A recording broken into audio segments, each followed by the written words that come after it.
Hey guys, how you doing? So today I want to tell you about how to develop your everyday listening skills and about how to use what I call the shadowing framework. The main problem that I see is that your English may be perfect on paper, but if you cannot detect the subtle vocal cues in a prospect's voice, like dropping in tone during a price objection, then you're missing the crucial unspoken part of the conversation. Now, what I'm going to do on this module is to show you a proven framework to actually train you to improve your listening skill and also to measure your progress with your listening. How to diagnose, to develop a self-assessment to identify your specific listening challenges. And then I will also give you the tools to train your everyday listening and to develop your own shadowing framework to turn your passive listening into an active skill. The goal here is to give you a prescription to turn your biggest listening weaknesses into a competitive advantage. Now, I'm going to show you the hidden cost of your listening blind spots. It's not because of your pitch. It's really because of what you did not hear. So the conversation was lost minutes earlier because you missed a subtle shift in the prospect's tone. Now, there are three major listening symptoms that you should be paying attention to. The first one is missing emotional shifts. What this means is failing to detect when a prospect's voice changes from disinterested to skeptical or concerned. The second one is accent confusion. So what happens is that your brain works overtime to decode unfamiliar accents, and this leaves no bandwidth to actually read emotional subtext. So what this is doing is it's basically consuming all of the resources that you have going on in your brain to focus on the actual words and the accent, but then that's not leaving any room for you to focus on the emotional situation that's going on in the prospect's mind. And then finally, there's the speed overwhelm. So this comes down to your listening ability getting worse and not better during high pressure conversations. And this is the key idea here, guys, because the problem is that you could be familiar with a certain word or a certain pronunciation, but then it really comes down to your ability to understand that expression or that word in a high pressure situation. And this actually can be trained. Some people like to call this a cognitive load, right? So your brain treats unfamiliar speech patterns like fast speech or different accents as a foreign language. This basically forces your brain to work harder on basic comprehension, and this shuts down its ability to process emotional cues and buying signals. Now, this can easily create a downward spiral of missed cues. What this means is that if you miss one vocal cue, this could very easily make you more likely to miss out on the next. Your off-target response can cause the prospect to become more guarded, their speech less clear, and the conversation can very easily spiral downwards. Now, what this does is this creates this state of confusion in your mind because you think you understand something, but then you start making assumptions on what you think you should be saying next or what the prospect might be thinking. This creates a sort of disconnection between what you thought you heard and what was actually communicated, and this leads to lost deals and a cycle of decreasing confidence. Now, in very simple terms, what happens is that during a high stressful situation like a high ticket sales call in a foreign language, basically stress really kicks in and this triggers a fight or flight response in your brain. The problem is that traditional English learning prepares you for clear, slow, unpredictable speech. Real sales calls are messy and unpredictable. Under stress, your brain defaults to the passive learning habits learned in school, which are inadequate for real-world sales. Research shows that anxiety can narrow your ability to process speech variations by up to 60%. Basically, an accent you understand perfectly in a low-pressure situation can become incomprehensible when you are in a high-stakes situation. Now, I want you to understand the difference between hearing words and processing intent. Because hearing is automatic, right? You just hear the words. But then processing intent requires analyzing the tone, the pace, and the subtext, and the intentions of the prospects. What usually happens is that when you are under stress, you can still hear the words, but your ability to process the intent behind them shuts down. So you're operating with only half of the information. The problem is that practicing in a controlled, predictable environment, like on a role-play session with colleagues or language apps, doesn't really prepare you for the unpredictable nature of real prospects. Now, this is where the shadowing technique comes into play. Now, this is a language technique that is based on imitating or mimicking somebody else's speech in real time, and this is meant to rewire your brain's audio processing in ways that passive listening just cannot do. This was originally developed to help interpreters achieve perfect comprehensions under extreme pressure. It forces your brain to process speech and produce sound simultaneously, eliminating the comprehension delay of passive listening. Now, this creates a type of learning where your brain recognizes speech patterns automatically instead of consciously translating them. Now, picture it like this. I want you to think of shadowing as an active participation. So it's like when you compare someone playing an instrument versus someone who is listening someone play an instrument. This type of exercises actually build your motor memory for different action patterns and also helps you calibrate your brain to handle native speech speeds. Now, if you were to break this down onto a 30-day transformation, it would look like this. So on the first week, you want to work on your basic rhythm recognition. On the second week, you want to work on your accent tolerance, so different types of accents. And then on the third week, you want to focus on the speed processing. So you want to watch different situations and different sales calls with different prospects and different speech patterns. And then on the last week, you should be focusing on automatic recognition of emotional patterns. So trying to look for little hints, emotional undertones to understand what the real intent is from the prospects. Now, this type of strategy will actually help you to improve your ability to read between the lines also, and to actually spot active listening and buying signals. Now, if you want to become a top closer, you need to be able to spot different specific vocal cues to actually understand if the prospect is ready to buy. Now, these are things like the pace changes, where the prospect might be slowing down often, which means that they are visualizing using your product.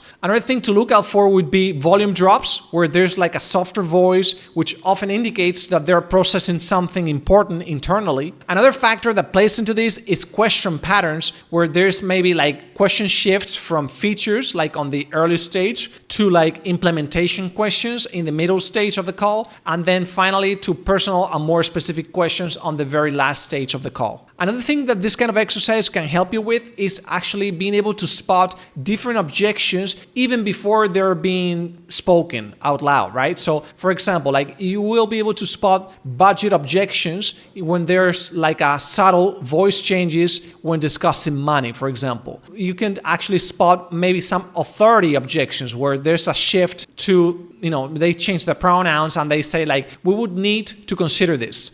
This could be signaling that they need to consult others. So then you can actually move on and ask them, okay, so who is the ultimate decision maker? The bottom line here is that there's sort of like a dual processing technique where you need to be focusing on your conscious mind and your subconscious mind. So the conscious mind is you want to track the logical content of the conversation. The subconscious mind is where you need to actually monitor the emotional undertones like the tone, the pace, or the energy shifts. Now, let's get into how you can actually find sources to focus on to train yourself doing this technique. You need to be careful here because if you know that you're going to be working for the US market, the last thing you want to do is to focus on practicing with the wrong voices, with the wrong speakers. So don't overwhelm yourself watching a lot of different sales calls with British closers or British podcasters, because you need to get used to the accent that you're going to be working on eventually. Then if you want to go deeper into this, you can actually focus on regional relevance,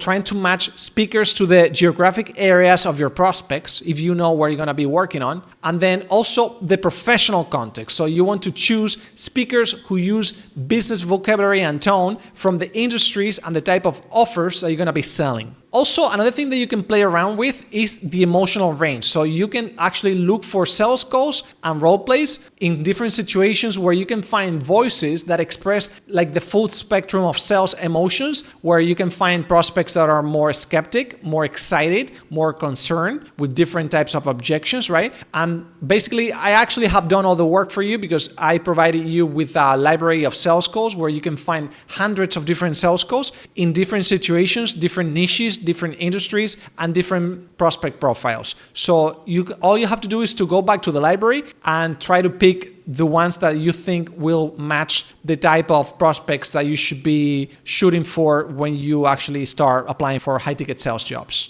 Also, another thing that I recommend here is that you actually build up your own sales library, trying to look for different channels, different YouTube channels where you can find other high-ticket sales scenarios to match the kind of specific situations that you think you could be having the most problems with, and where you can find weaknesses that you should be working on. You can use, earnings calls, sales training videos, customer testimonial videos, podcast interviews with executives from the target industry that you want to be working on. Now, the way I like to address this is I like to do this like in a 4-stage pattern, where at the beginning you focus on like a more generic sales calls where you just focus on general accent exposure, and then you move on to like a more business related vocabulary exposure, and then you focus on the emotional undertones, the emotional complexity of the words and the intent behind the words. And then finally, you can actually just watch sales calls from specific industries and specific niches so that you can learn the specific terminology from that specific industry.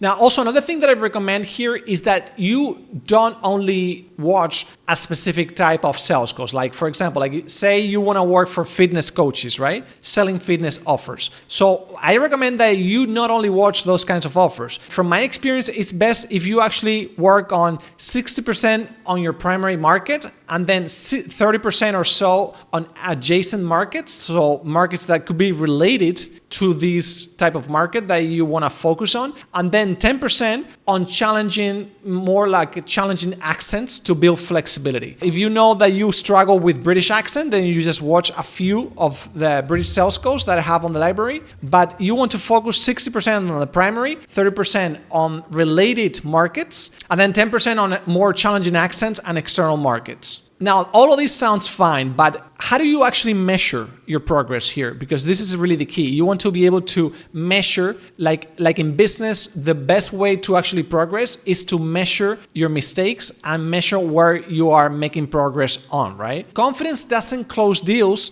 results do. So you must track every specific metric that connects listening practice to your sales performance. So in my experience, there are 3 major core metrics that you should be focusing on when it comes to your listening progress. The first one is your comprehension speed. The second one is your accent recognition accuracy. And the third one is your emotional accuracy. So the way that you work on this and you actually measure this is on the comprehension speed, you want to measure how quickly you can process and respond to speech. And this is measured by timing, the time that it takes for you to respond and to understand what the other person is saying. The second factor is your accent recognition accuracy. And the way that you measure this is you actually count the missed words that you did not completely understand on a given situation. And then the last factor here to take into account would be the emotional accuracy. This comes down to your ability to identify the emotion behind the words. And the way that you measure progress on this area would be by assessing the recorded calls with known outcomes. So basically, it's just taking a look at the conversion rates for these specific sales calls.